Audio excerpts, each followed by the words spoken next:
to be with all of you today for the last HR session for the Squeaky Clean HR session for 2020.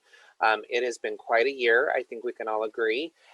So my goal is for this session to make it as fun as possible as performance management can be, and to make it informative and hopefully give you a few tips and tricks to walk away with to take into 2021.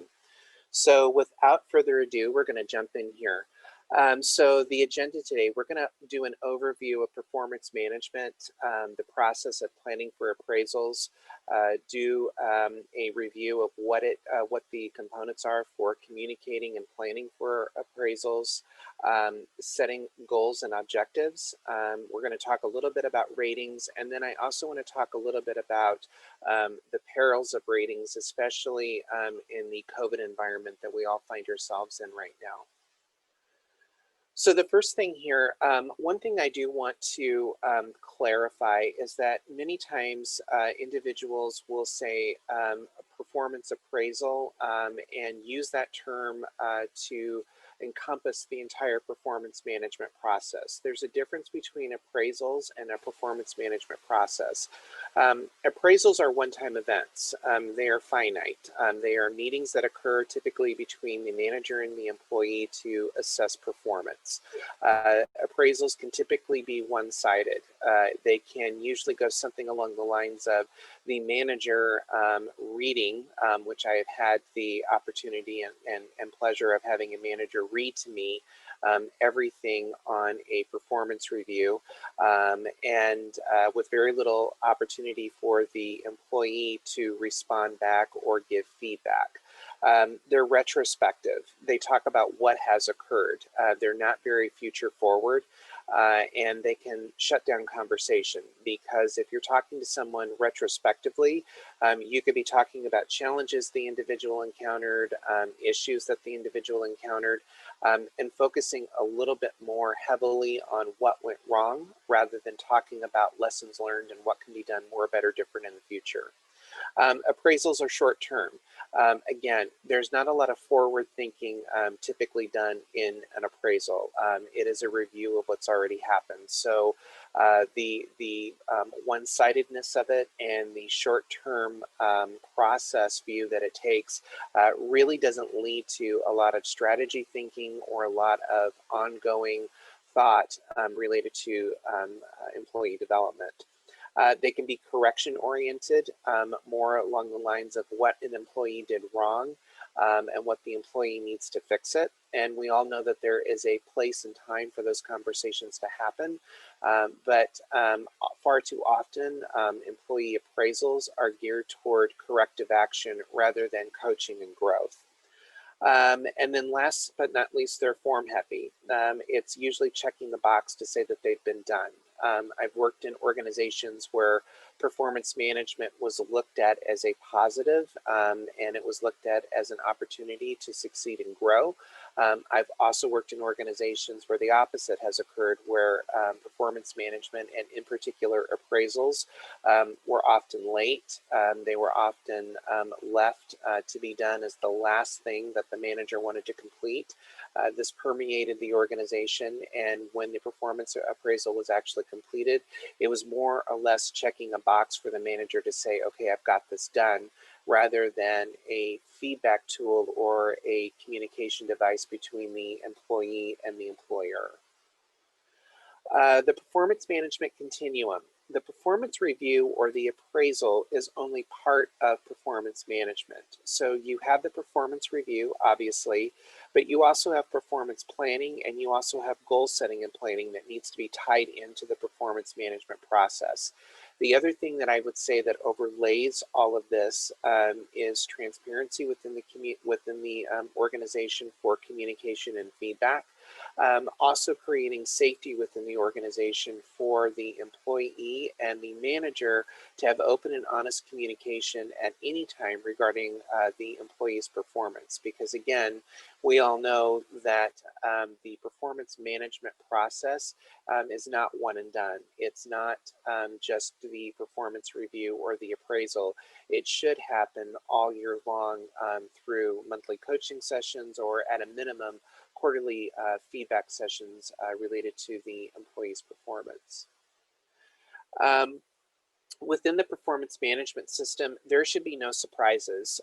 If you are surprising an employee with the feedback that you're providing them on their annual performance review, if that's when they're administered, I would go so far as to say that you or the organization has done something wrong in the way that it communicates and upholds performance management. Again, performance management conversations should be ongoing, and the feedback process should be one that's built on transparency, where the employee and the manager can freely exchange information throughout the course of the year without waiting for a one and done response to occur, or without surprising the employee. Plan in advance for the review conversation. You should at least give 1 month for the employee and for you to prepare for the performance management process, meaning the employee should have at least a month to provide feedback to you regarding their performance, and you should at least take 1 month to gather information, put your thoughts together, provide examples, all of those things that can make for a robust conversation. But employees can tell, staff members can tell when performance reviews are rushed, when conversations are rushed. So planning in advance for a constructive dialogue is obviously the best approach to take. Prepare to talk. The performance management conversation cannot be one-sided. And so you want to ensure that you're opening the door for the employee to have conversation with you.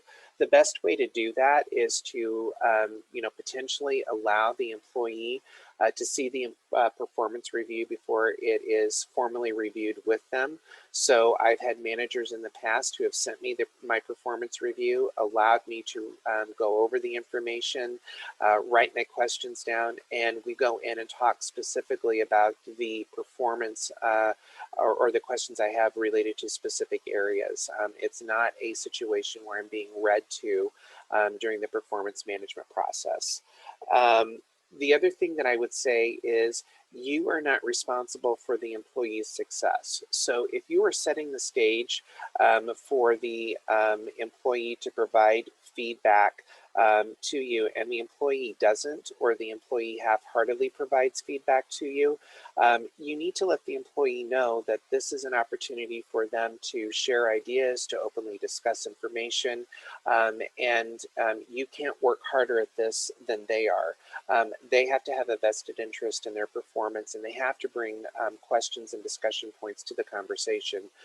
It can't be a one-sided review or conversation, and they can't expect you to tell them what they need to do to increase motivation or increase initiative, or any of those subjective things that managers and employees might sometimes struggle with. Conversations need to be objective and fact-based. And if you get into subjective feedback where you're talking about an employee's attitude, an employee's responsiveness, if you are talking about an employee's ability to work on teams, or to in some way engage with others, I would ensure that those conversations are as fact-based as they can possibly be, meaning your observation. You have actually witnessed the employee engaging in behaviors rather than hearing it third or fourth hand. Again, providing that information is fantastic, but make sure that you have examples to provide rather than say, so-and-so gave me this information, or I heard, or something along those lines. With that, I want to talk a little bit more about what you can do to prepare for the review. The first thing that I would suggest that you do, especially if you feel like the review conversation could be challenging, role play. Find another manager, find a peer that you can role play with to go over what you anticipate objections or discussions might be from the employee. It is always good to have a role play interaction with somebody prior to going into what potentially could be a difficult or charged conversation. When you are in the actual space of doing performance management, make sure that you reiterate that that it is confidential and it's a safe space. Ensure the employee knows that they are safe and what is said will remain between the two of you within reason. Obviously, if you hear something that would require disclosure on your part, that you are allowing the employee or giving the employee notice that, if it's something that could put another employee or the organization at jeopardy, I will need to disclose. Guard your emotions. We're people, and it can be very difficult to have conversations with employees where they are finding fault with or criticizing for what you did or what they perceive you did. Guard your emotions. If you're providing feedback that may not be, perceived as positive, you may expect to get people pushing back on you, questioning you, challenging you. Guard your emotions, school your face. Feedback is a gift, and even if it's something that we may not want to hear at a particular point in time, it's always good to go back and reflect on to say, maybe in this situation I could have done something more, better, or different with regard to this particular employee or this particular situation. And lastly, as much as we live in a connected world, no distractions. Leave the cell phones and the phone calls and all of those things aside. This is really an opportunity to have a great discussion with your team member, and inviting distractions into those conversations can certainly lead to the team member feeling as though they were an afterthought rather than being a primary consideration during the course of the conversation. Relating to those difficult conversations that we've alluded to, we've already talked about role play. The other item that I would point to is specificity. If you are citing negative behavior, provide examples. I cannot stress how critical this is. If you are telling someone, your attitude in this particular situation or your approach or the way that you spoke to this particular person could have been improved, you need to bring context to the situation, what was going on at that particular time, bring content to that situation about what was said between the employee and the individual they were engaged with, and provide suggestions for improvement in the future. But to say to someone your attitude needs to be improved, that really leaves a lot of ambiguity with the employee as to what that means. So if you're really looking for someone to improve their attitude or improve the way that they interact, you've got to give them a starting point of, here's what we saw, here's what was the result of that, and here's what I want you to do better or differently in the future. Feedback, ask the employee what they believe they can do to improve performance. Again, you are not responsible for improving the employee's performance. You're responsible for coaching, for giving objective feedback, for giving ideas about improvement, but you can't do it for them. So asking them what they intend to do to own their performance going forward is a great first step. And then create an action plan. Empower the employee to create an action plan that specifically focuses on areas of improvement which the two of you have identified. If the employee comes back to you and says, well, I couldn't think of anything, or gives you goals that aren't necessarily something that can be managed to, then obviously that opens the door to a different conversation about what true goal setting and objective setting looks like. Performance management, again, we've touched on this, it's not a static process. You must create goals and dates that drive accountability. So if an employee is coming back to you with a plan, you need to ensure that specific outcomes and dates for those outcomes are cited. You need to make sure that as you're talking about the employee's improvement, that you're giving them dates to shoot for, and goals that must be achieved. Otherwise, the performance or the lack thereof will hang out there, and you probably will not see a lot of movement on the needle between someone who might be performing in a mediocre fashion to the level at which you want to see.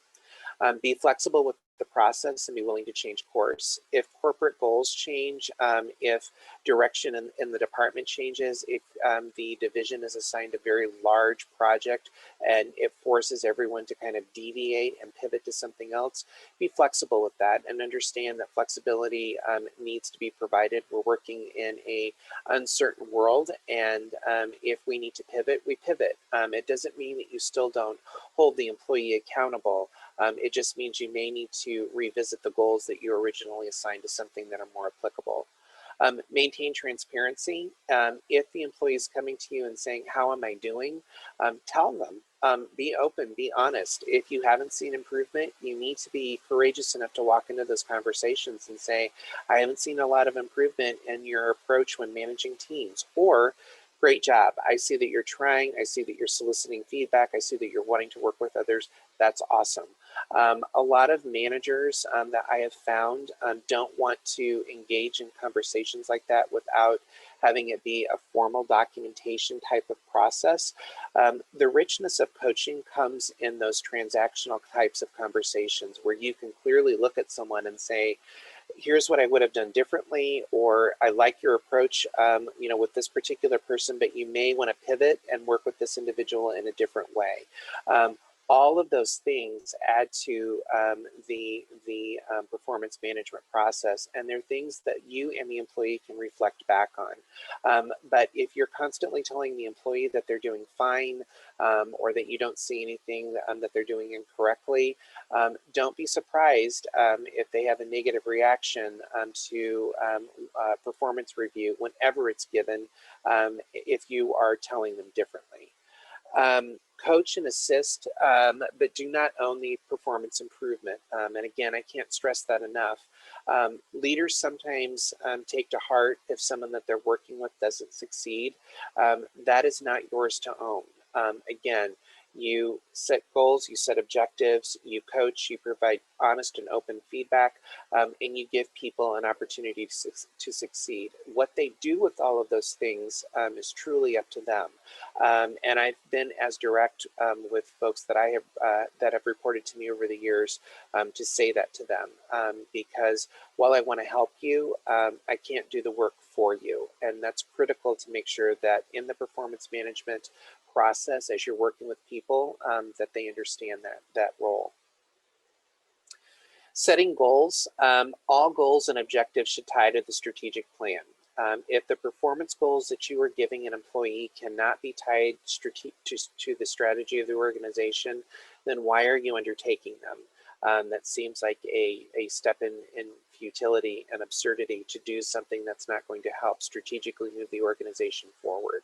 So ask yourself, when you are writing goals for employees, if the employee said to you, how does this tie to the strategic plan? You need to, as the manager, as the leader, be able to connect the dots for them. More importantly, as you're setting the stage with the employee and as you are writing goals, what I like to do is say, your objective is to, if we're doing a sales position, is to increase sales by 10%. And then under that goal, I will write, this ties to strategy number 4 of increasing market share, or something along those lines, so that the employee clearly sees how their individual performance ties to the bigger picture. Establish written timelines and guidelines for how and when follow-up will occur. If it's monthly, that's great. If it's quarterly, that's great too. But the employee needs to know that there will be a level of accountability tied to performance and the achievement of goals. Be open to redirection if issues occur that may alter the original goal or timeline. So we've had a ton of that in 2020 where people are working from home and conducting business from home. So if your goal was to you know, have, you know, a development person go out and meet with people 4, 5, 6 times, you know, a week.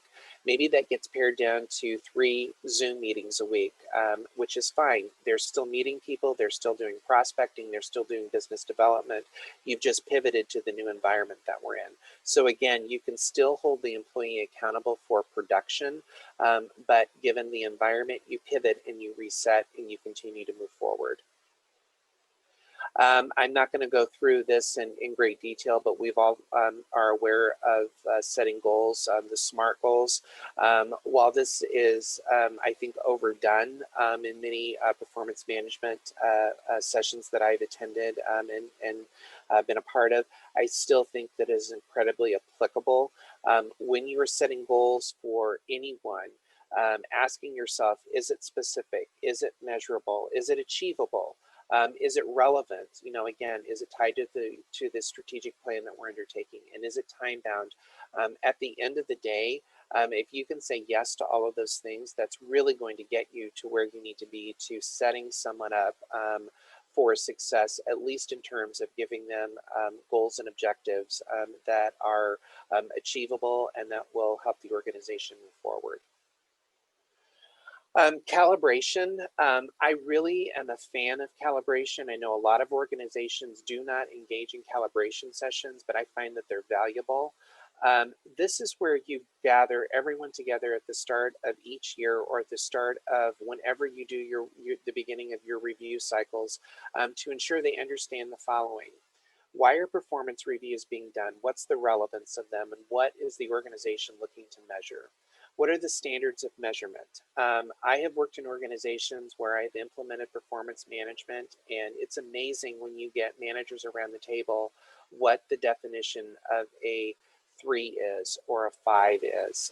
You know, if you'll say, describe a performance of a 3. If you're giving someone a 3 on a scale of 1 to 5, what would a 3 performer look like?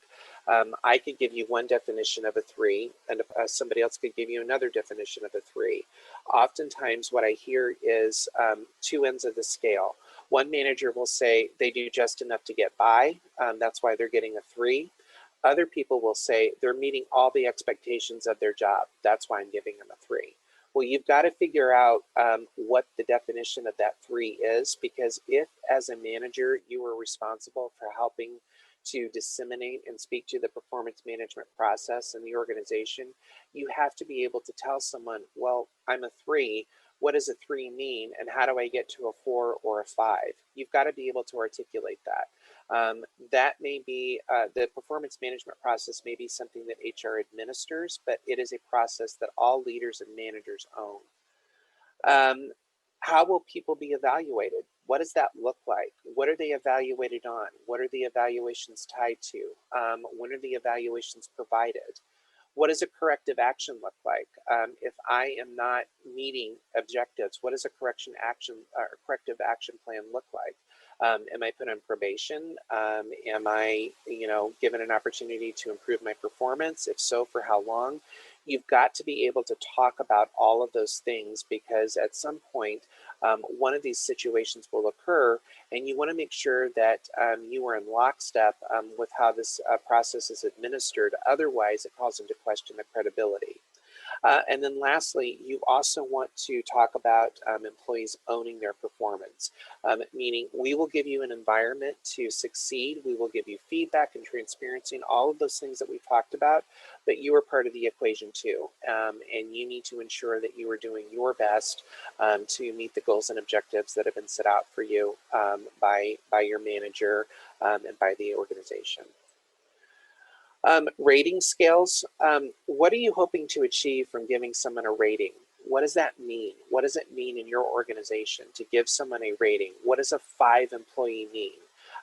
I've worked in organizations where I've seen people be given 5s because they're technically competent for the role that they do, but they have a terrible attitude. So if your organization is saying, we treat each other with dignity and respect, and we care about our coworkers and things along those lines, and you're giving someone a 5 for performance, but they treat their coworkers terribly, what are you saying?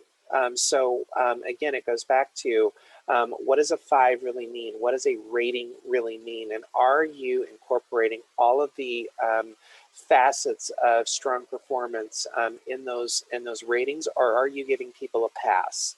And that's something that I can't stress enough for people to have open and honest conversations about. And that can be really scary to say, yeah, someone's getting a 5 in my area. They're terrible with people. I don't want them ever talking to people, but they're great at what they do. So are they really a 5?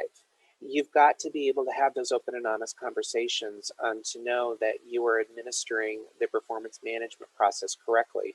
Otherwise, what will happen if that employee who's terrible with people but technically good at what they do goes to somebody else and that person starts holding them accountable for their attitude, you're going to run into a situation where it's going to be, why was my performance okay for so many years with somebody else and it's not okay now? I don't understand. And that can lead to opening a whole can of worms that I don't think anybody wants to dig into. Do you have the infrastructure in place to support performance ratings and reviews? Meaning, is your HR department set up to process and support the type of performance review process that you want within the organization? Is the organization set up to speak to and support a ratings-based system? And what does that look like? Do performance reviews follow the employee? Will a single performance area prevent the employee from moving forward? Again, their attitude, their disposition, things along those lines. If it will, then during those transparent conversations that you as the manager are having with the employee, you need to be open and honest to say, listen, employee, you're excellent at what you do. I think you do a tremendous job in your role as an accountant, but you're not great with interacting with other people. And I'm going to be really candid with you. That's going to hold you back in moving forward. And let me tell you why. Those are valuable conversations to have, and obviously conversations that you don't want to wait to have until a performance review occurs.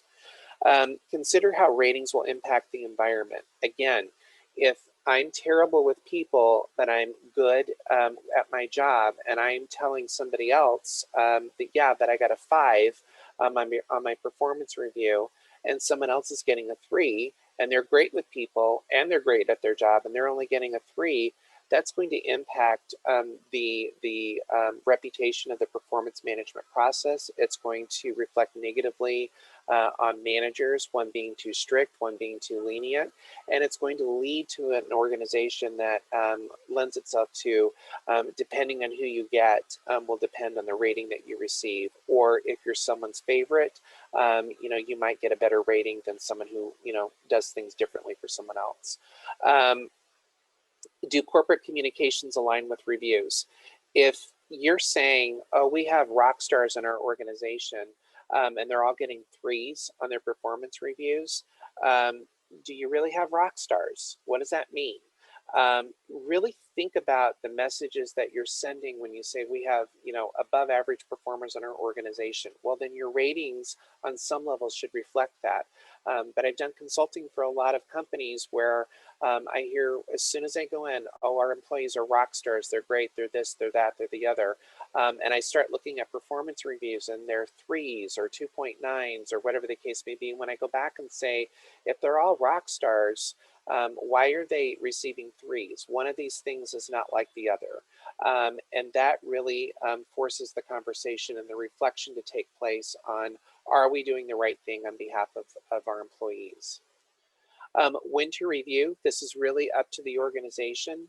You can review quarterly, you can review twice per year, you can review annually, but at some point you need to be giving the employee an indicator of what their performance looks like. The type of review and the timing should determine the complexity of the review. So if I'm giving a quarterly review, these are typically for new employees. They might be project-oriented organizations. Twice per year, this can be done as a formal check-in for the annual review process. So I review you at 6 months before the annual review to see if you're on track with what the goals were, and to give you an idea of where your performance is. Or annually, the process again, if it is being done annually, should not be one and done. When I say annually, I mean your final conversation for that performance year should probably take place at least annually, but you've had conversations about performance with the employee throughout the course of the year. And then whatever you're doing, ensure that you have an HR infrastructure in place that can support the process. I've worked in organizations where I have converted everyone from, time and job to end of year performance reviews. It's great in theory, but when you are doing end of year performance reviews, your first month in January for an HR department is just completely heads down processing reviews for days on end because that's all you're getting in. On one hand, it is excellent because you're done with them for the bulk of them at one time. On another hand, it is a lot to put on an HR department in a 2 or 3 week time span. So again, you just want to make sure that whatever you're doing, it can be supported by the HR team. Performance management, you want to make sure that it's supportive. Whatever system you implement, the process must be supportive and must be designed to help the employees succeed. Failing to have a non-supportive performance management review process creates an environment of fear, and it leads to people thinking, oh my gosh, I've got my annual review coming up. I'm really, really afraid. I don't want to have this conversation. That should never be the case with any employee, because if you're doing those ongoing conversations with the employee, they know where they are. They know what their performance is. They know essentially what to expect from that final conversation.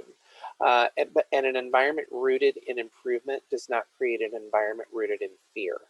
So if you are constantly having the conversations with the employee to help boost their performance or help give them a leg up in the areas in which they're looking to improve, that creates an environment of collaboration and accountability, but it doesn't leave a lot of room for fear because you're being open and honest with them throughout the year. Goal-oriented. The performance management process must be goal-oriented and future-focused. What are you looking to achieve? What are you looking to do? The performance management process is the foundation of the organization. So when you think of corporate strategy, divisional strategy, department, and team, all of those things will not execute successfully if your employees are not doing what they need to do in support of the organization. So you've got to get your employee performance established, and you've got to ensure that it ties to the corporate strategic goals if you want the organization to move forward and succeed. Without the employees being on board, being held for goals, being given specific time parameters to complete goals, you're not going to see the advancement in the corporate strategy or achievement of the corporate strategic goals. Perils of performance reviews. Okay, so one thing that I would say is a huge issue that is a danger of performance management reviews is lack of manager training. Performance management is not static, and I've said that a few times, but managers must go through, and I would highly recommend this, must go through an annual training on what the performance management process looks like, how to give a review, what the ratings are, to ensure that they are in tune with what the process is. I've been in organizations where people will say, I've done this a million times, I've given performance reviews, I know what I'm doing, and they may. And they may be fantastic at it. Those are the kind of people that you want in training to share stories with, to cross-pollinate ideas, to provide their wisdom and expertise to others. But everyone, regardless of how good they think they are, can benefit from going through annual training. Managers directly influence team performance and retention. And we all know that people leave managers, they don't leave organizations. So if you have a manager who is not adept at giving feedback, if you have a manager who does not know how to set goals, have constructive conversations, things along those lines, you could experience high turnover in a particular area. You could experience disengagement, any number of things. So having training to teach managers how to be successful as a manager, especially in this area, is critical. And then obviously lack of training sets any process up for failure. So if I'm coming in to an organization and they said, yeah, we trained all managers when we rolled out our new HRIS, and that happened 5 years ago, and nothing's been done since then because, well, we haven't heard of any problems. I would say that it's an organization that doesn't get it. You need to be actively engaged in the performance management process, the feedback process, the coaching process at all times. Again, it's iterative and it's ongoing. Lack of objectives. Are you giving objectives to an employee that aren't clear? Are you opening the door for the employee to have conversations with you about objectives that have been assigned? What does this mean? What advice do you have about moving forward? Things along those lines. Does the organization allow for course corrections? So again, let's reference back to that example I gave earlier about a development person needing to meet with 6 new clients per week. Well, that's great pre-COVID, but post-COVID, maybe what we say is 3 people per week, and we're good with that goal. If an organization is not allowing for course corrections in the time of a pandemic, that's really giving you an indicator, again, that they're not seeing the forest for the trees in terms of the impact that the pandemic has had to everybody, within the work environment and society in general. Does the organization manage the process, or does the process manage the organization? And this gets back to what kind of flexibility does the organization allow for in terms of performance management? Or is it a simple, all we want to do is check the box and make sure that we get it done? You need to really assess how the performance management process is viewed in your organization to determine where it fits, and if it's merely a placeholder or if it is a coaching device that is used to improve performance. Ownership.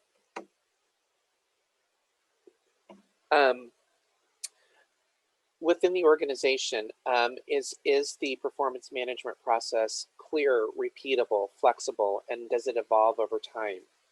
That's something that you need to ask. From a manager perspective, does the manager establish goals, monitor goals, provide feedback, give clear direction? And lastly, the employee who owns the performance, performs to expectations, and asks for support and course corrects. These are all of the responsibilities of the 3 main players in the performance management process. So the organization, it's responsible for setting a clear performance management process, for ensuring that it's repeatable, for ensuring that there's flexibility.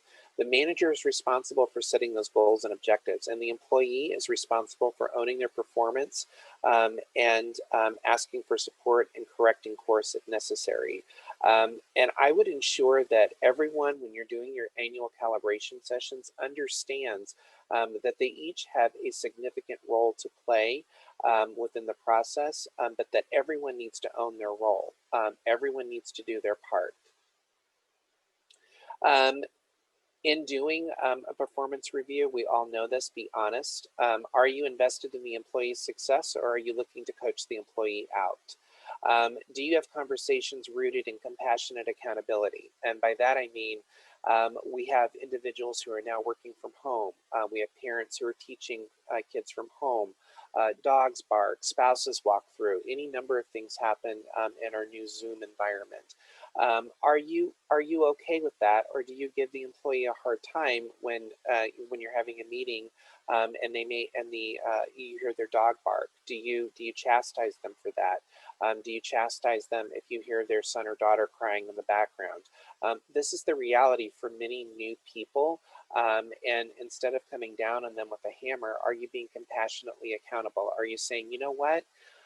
I think you've got a lot on your plate right now. There seems to be a lot going on there. Why don't we stop our conversation now, and maybe you can send me a new meeting request, and we can pick this up later, instead of berating somebody, figuring out where they are and working with them to bridge the gap.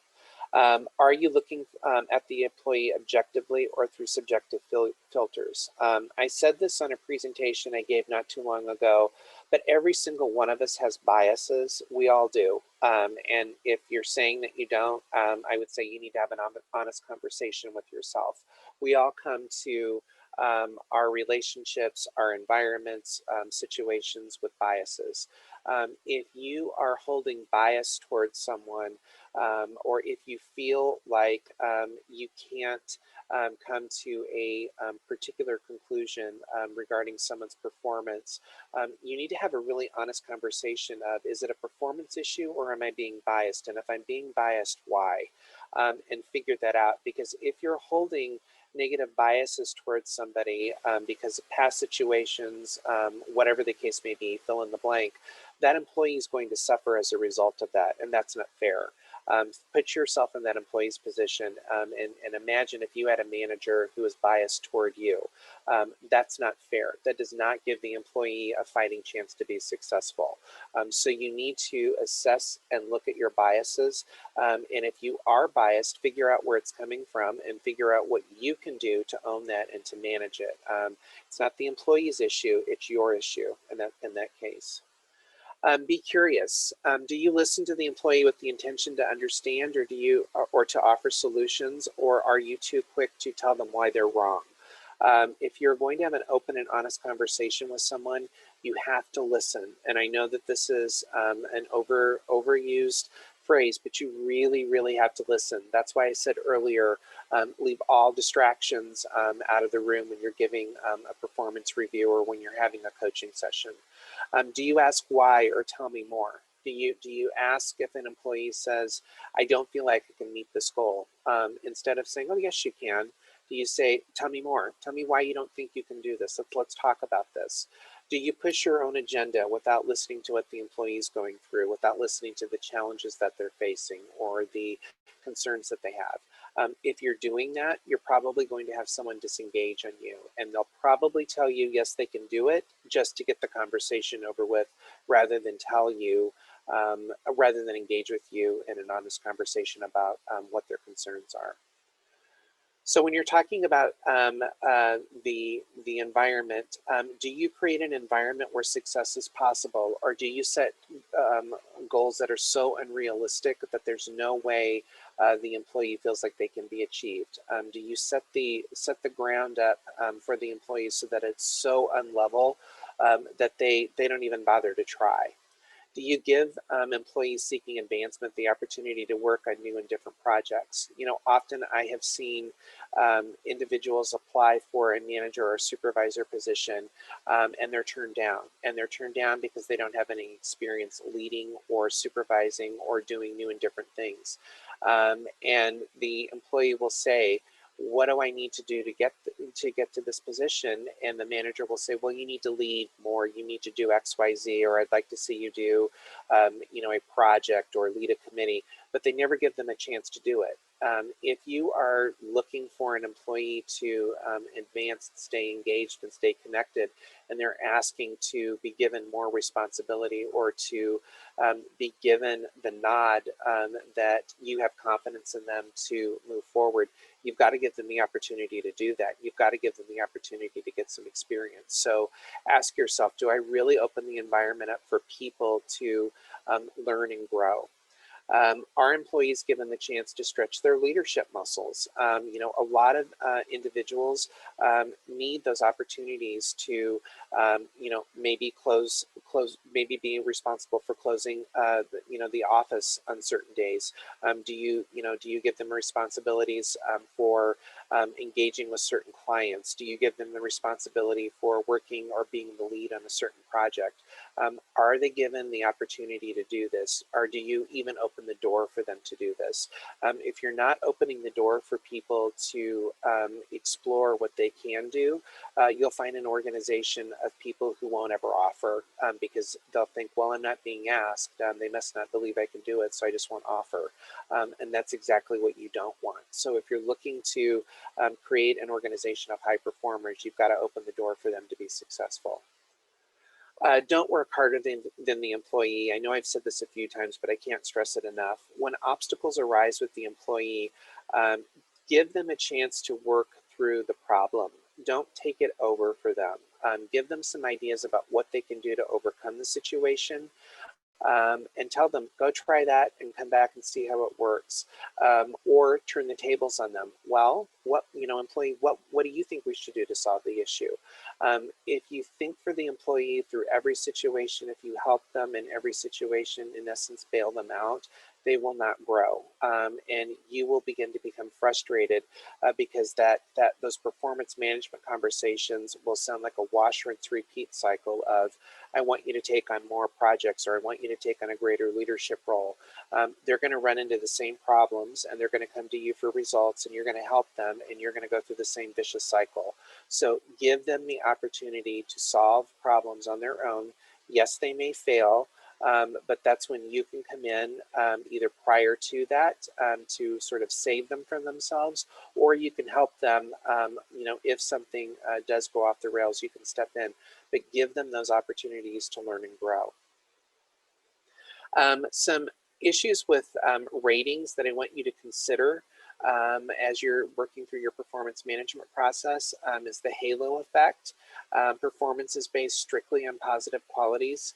Think about, have you ever done this in your own work environment? Have you ever given someone the benefit of the doubt on a rating because you like them, or they do a good job, or they're always available to do the one task that you hate?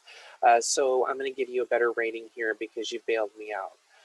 Ask yourself if that's really helping the person, if it's helping you, and if it's helping the organization. The horn effect. This is the opposite. It's a single perceived negative quality that the employee may possess. Do you ding the employee for this? Do you not like the way that they answer the phone? Do you not like the way that they engage with others? Do you not like their laugh? Is there some sort of quality that you don't like that's impacting the way that you perceive and rate them? And these ratings, or these perceptions, directly go to my guess is how much opportunity you may allow the employee within the organization to work on new and different projects, or to do something more, better, different outside their current role. So while these may be specific to performance management and the document that you might fill out, they also play into how we engage with others. Measure of central tendency. This is the lack of differentiation. Everyone's the same. So this goes back to the question I asked before. If our employees are nothing but rock stars, why are they all threes? Ask yourself that question. Go back and do an audit of your performance reviews and see what the average performance review is for the organization. Is it all threes? And does your CEO say that we have rock stars? Again, one of these things is not like the other. Leniency. Ratings are high because the manager is conflict averse. I'm going to give you all fives just because I don't want to hear you complain that you're not getting all fives. Again, is that helping you, or is that helping the organization? Is that helping the employee?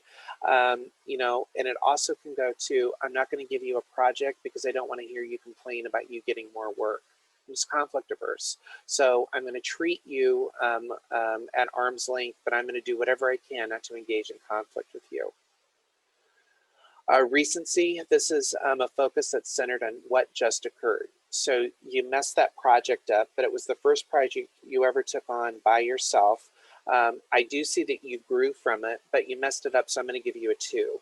On your performance review. Instead of maybe giving you a 3 or a 3.5 and talking about what you did well and the areas for development, I'm truly just penalizing you for not doing a stellar job your first time out of the gate. And if I'm the employee receiving that kind of feedback, I may not want to or be so willing to volunteer for the next position or the next project. Similarity, this is same as me error. This is really, really, really where I would focus on you checking your biases.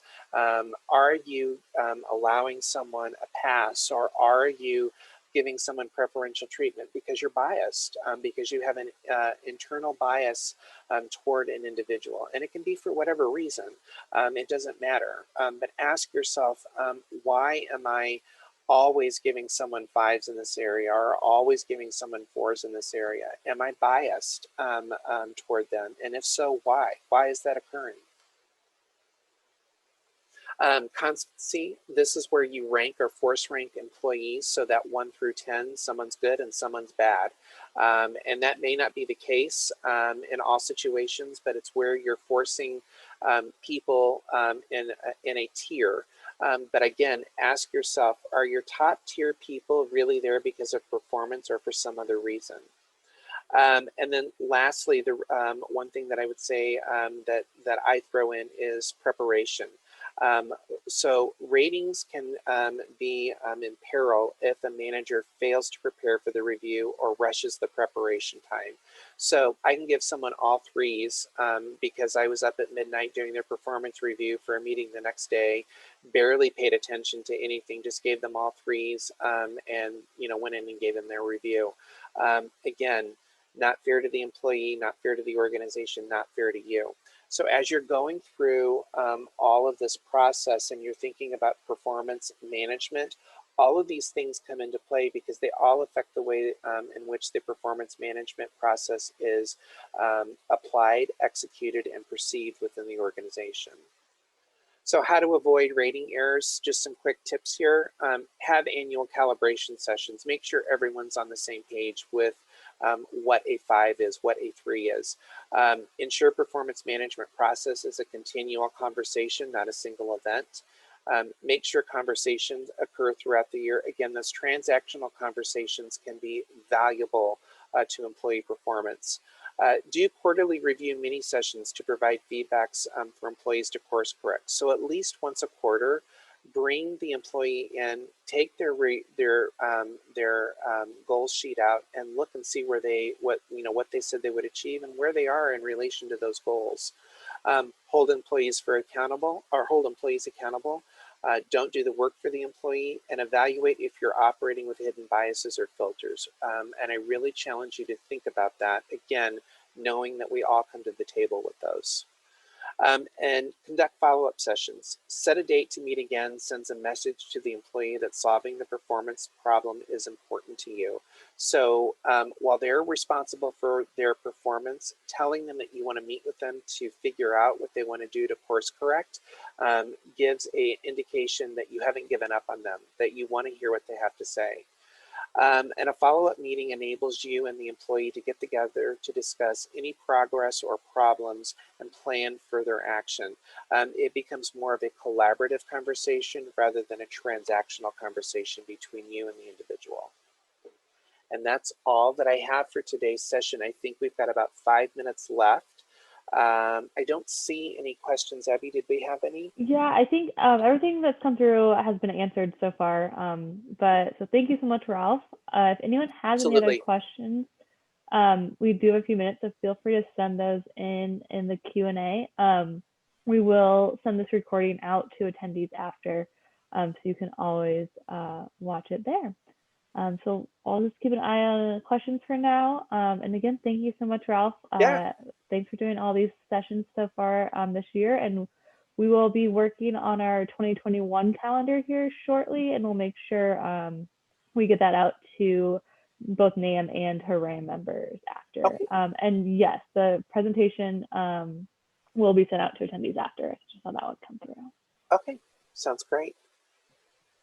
Sarah, do you have anything else to close us out as we wait for any questions to come in? I do not, but I do want to thank everybody for joining us this year. And as Abby has said, I think we actually have a meeting coming up this next week, HRAM and NAM, looking at how we're going to proceed in 2021. And we are excited to have you all join us for the programming then. Perfect. And Ralph, we did have 2 questions come up while we were just doing some updates. So how do I best handle a person who is always saying that's not how it used to be? My favorite response to that is, I appreciate that, but this is how it is now. And sometimes you have to be that direct with employees to say, listen, we work in an evolving space. Everything changes, and I appreciate that that's how things used to be. And I'm not saying that that was the right way or the wrong way, but I'm giving you the landscape for how things are today and the goals that we need to meet today, and really holding that individual accountable to say, and it goes back to something that Cy Wakeman shared with me years and years ago. You know, stay in joy or leave in peace. You need to stay and get on board with what we're doing, or you may need to make the decision to go someplace else.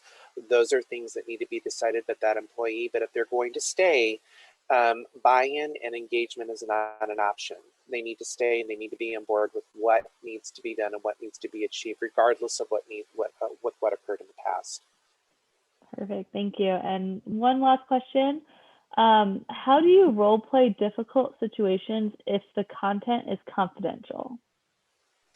I would say make sure, I would always go to my boss if I needed to role play a confidential conversation. So as an example, if Sarah and I were role playing a difficult conversation where you were the person receiving the review, I would make sure that Sarah was my boss. Sarah should be looped in on the issues that I might be having with you. And I would say, Sarah, I've got to bring this up with Abby, and I really want to walk through with you on how to role play this conversation. Can you help me? And I would engage in that way. I agree, you don't want to engage a managerial peer. So if Sarah and I are peers, I'm probably not going to engage with her in the same way that I would if she were my boss. So find that confidential source and work with them.